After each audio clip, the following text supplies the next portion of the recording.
2, 3.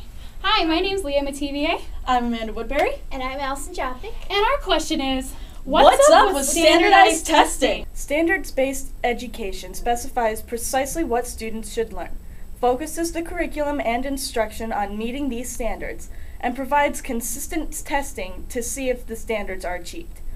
Content standards detain precisely what students should know and be able to do in each grade level. But which standards should we use? Should we use the dead white males, which have been a part of teaching standards for thousands of years, or perhaps European traditional history versus a more rounded view? And in U.S. history, should more emphasis be put on war or politics? And how can we measure a subject's value, and who are we supposed to please with these standards? What are your feelings on standardized testing and teaching of the test? Yeah, that's a difficult topic because although you want your kids to do well on the test isn't necessarily everything you need to know.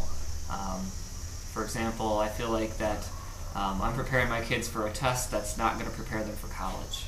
And that makes me a little bit nervous that, I might be evaluated because my kids didn't do well on, say, an ACT or a MEP type test, but at the same time, they're going to be plenty prepared for college. And what do you feel about the ACT? I think the ACT is great at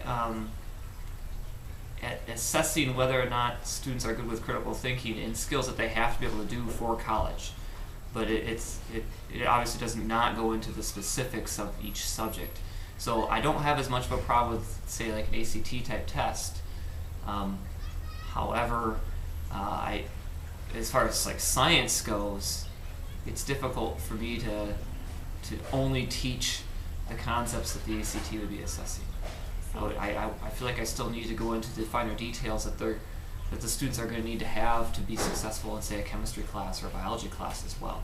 And so striking the balance between the critical thinking and being able to read graphs and things versus memorizing polyatomic ions or understanding how to do the math involved with maybe statistics for a biology experiment.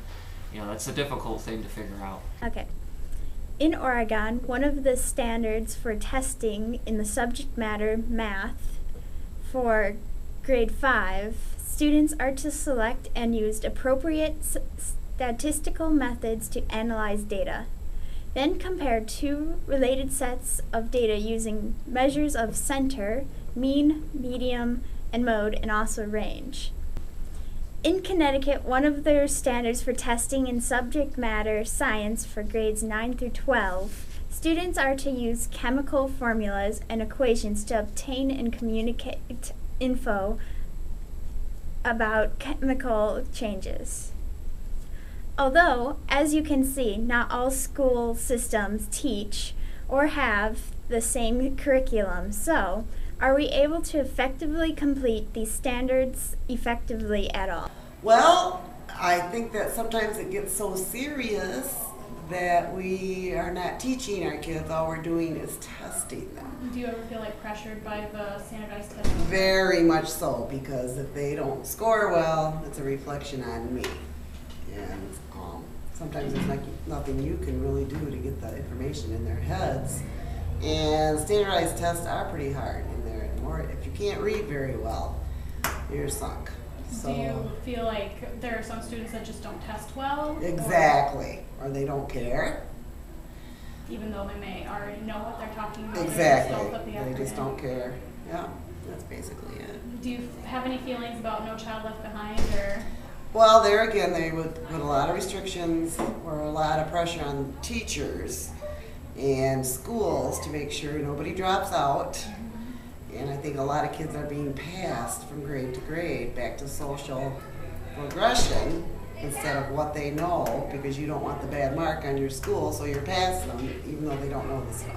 So do you feel pressured to pass students that may not be qualified? Well, you try not to, but yes, you don't want to give an incomplete to a student because then that raises all types of questions. And so you get, like here at CTA, it's failure is not an option. In Alfie Kahn's article, Standardized Testings and Its Victims, he brings up the points of superficial thinking, condemning the single test, and dumbing of the test. He explains that superficial thinking is a shallow interaction within education in which some students guess on tests, whether they're good guessers or they just guess in general. He also explains that experts and organizations believe that a single test shouldn't be at high stakes, as if students can either win or lose. In this article, he also explains that if we keep enforcing standards that we can't meet, then standards will constantly be lowered, effectively dumbing down the test for all students. Well, I think if standardized testing in the state of Michigan would allow us to get the material and the statistics from the tests like right away after a month or less, we will be able to use the standardized test to kind of focus our teaching. However, the standardized test that the state uses right now, we take the tests in mid-October. We don't get the results back until March, late March, February or March, and we only have 1 or 2 months to implement the new statistics.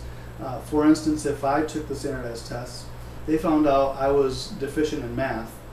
The school might not know all that or have those findings or statistics until March. Well, now they've got 3 months to play catch up and try to catch me up to where I need to be, and to focus all my energies into math. It puts schools at a really big disadvantage. So I would say if standardized tests were able to get the findings, the information and the statistics on each student back to their school quicker, I think they would be a lot more effective. The federal governmental program, No Child Left Behind, has forced standardized testing upon every single school district in America. The annual testing and academic improvement expectations, they define proficiency for every single state, for the entire state, and expect every school to meet that proficiency. Schools that don't are labeled underperforming and become interfered with by either government officials or other administrators that think that they know the district better than their own teachers and administrators. They also, to add insult to injury, force school districts to present public report cards to the entire general district and the entire public, which means that everybody is getting these views of the school that they really don't understand. They don't know anything about how the district teaches and how the district is pressured by these systems.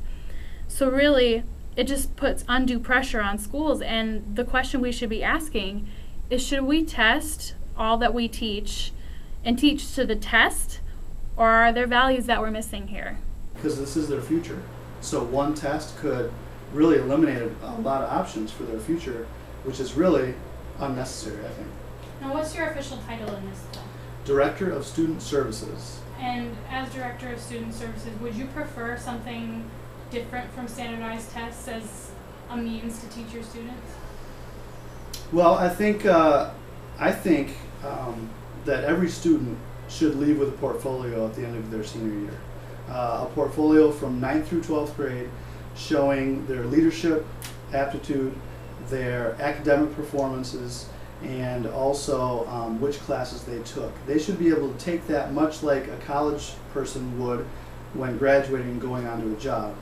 That way they can present just what they have done, and they can flip through with a college, whether it's a enrollment committee or whatever, and really prove what they've done.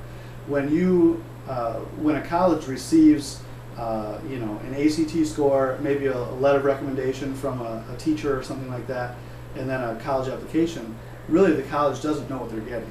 So rather than have just a bunch of numbers that says that I'm good at math or good at English, that's not going to give a college all that they need to make a decision on who they should have. So I think the state should require that every student leaves high school with a portfolio of extracurriculars, of leadership assignments, National Honor Society, and all those things that really display what type of academic student, what type of social leader, and what type of community leader that they would be getting.